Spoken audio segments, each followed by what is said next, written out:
వాసవి శ్రీ నిలయం నిర్వాసితులకు, board president and secretary గారికి, ఇతర డైరెక్టర్స్కి, మహిళా ఉపాధ్యాయులందరికీ నమస్కారాలు.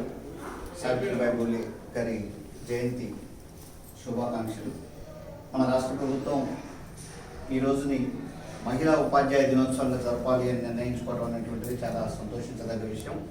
ఎందుకంటే మొట్టమొదటి మహిళా ఉపాధ్యాయురాలుగా ఆ రోజు ఉన్నటువంటి సామాజిక పరిస్థితుల్ని ఎదిరించి మహిళల్ని చదువుకు దూరంగా పెట్టినటువంటి రోజుల్లో మహిళలు కూడా చదువుకోవాలి అని చెప్పి తను జ్యోతిబా పూలే గారు శిష్యరికంలో తను చదువు నేర్చుకొని తను 10 మందికి చదువు నేర్పాలనేటువంటి దాంతో ముందుకు వెళ్ళటం, అనేకమైనటువంటి దాడుల్ని ఎదుర్కోవటం, అనేక మంది ఆవిడ మీద దాడులు చేసి, భౌతికంగా దాడులు చేసి, పేడనీళ్ళు చల్లి ఎంత అవమానించినా కానీ తన పట్టుదల, స్కూల్కి వెళ్ళేటప్పుడు ఆ పాఠశాలకు వెళ్ళేటప్పుడు ఒక చీరని ఎక్స్ట్రా తీసుకొని వెళ్ళటం, మధ్యలో ఆ చీర మీద వాళ్ళందరూ దాడి చేసి పేడనీళ్ళు చల్లితే మళ్ళీ అక్కడికి వెళ్ళాక చీర మార్చుకొని పిల్లలకు పాఠాలు చెప్పడం, అంత పట్టుదల.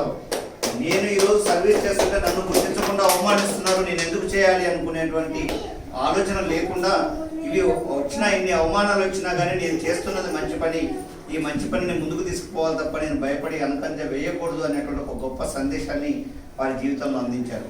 వారు చేసిన ప్రతిదీ కూడా ఆ రోజుల్లో ఒక రివల్యూషనరీ చేంజెస్ని తీసుకొచ్చారు.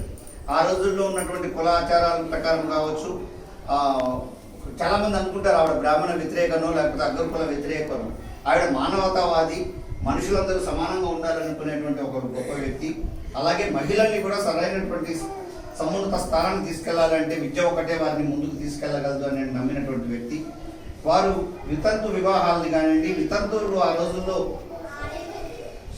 మన లైంగిక వేధింపులకి లేదా అత్యాచారానికి గురి కావటం, ప్రలోభాలకు లోనవ్వటం, తద్వారా ప్రెగ్నెంట్ అయిపోతే వాళ్ళని ఇంట్లో నుంచి ఎల్లగొట్టినటువంటి పరిస్థితి.